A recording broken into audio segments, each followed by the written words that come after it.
Hi அனைவருக்கும் வணக்கம். இன்றைக்கி நம்ம உருளைக்கிழங்க பற்றி தாங்க தெரிஞ்சுக்கிட்டோம். உருளைக்கிழங்குல பார்த்திங்கன்னா ரொம்ப சத்து அதிகமாகவே இருக்குது. அது சின்ன குழந்தைகளுக்கு ரொம்ப ரொம்ப ஒரு சத்தான ஒரு அதாவது என்ன சொல்லணும்னா உருளைக்கிழங்குல அந்த அளவுக்கு ஒரு பெனிஃபிட் இருக்குது. அது மட்டும் இல்லாமல் பெரியவங்க எல்லாருமே நல்லா சாப்பிடலாம். ஆனால் தோலோடு சாப்பிட்ணுங்க. அப்போ தான் சத்து அதிகம். தோலோடு சாப்பிட்டிங்கன்னா அவங்களுக்கு எந்த ஒரு பிரச்சனையுமே இருக்காது. அந்த அளவுக்கு விட்டமின்ஸ் எல்லாமே கிடைக்கும். ஆனால் என்ன ஒன்று அப்படின்னா 50 இயர்ஸ் தாண்டினவங்கள கொஞ்சம் உருளைக்கிழங்க அவாய்ட் பண்ணிடுங்க.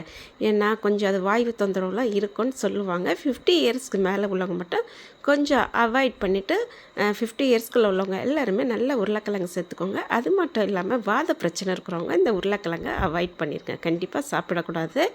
வாத பிரச்சனை இருக்கிறவங்க எல்லாருமே உருளைக்கிழங்கை தள்ளி வச்சே பார்த்துக்கோங்க. ஏன்னா உங்களோட ஹெல்த்துக்கு இது ரொம்ப ரொம்ப ஒரு நல்ல விஷயம்.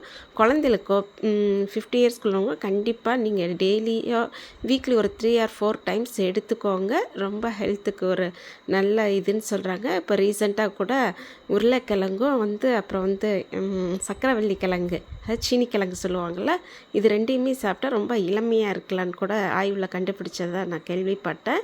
ஆனால் சீனி கிழங்கை பற்றி அடுத்த வீடியோவில் கண்டிப்பாக போடுறேன்.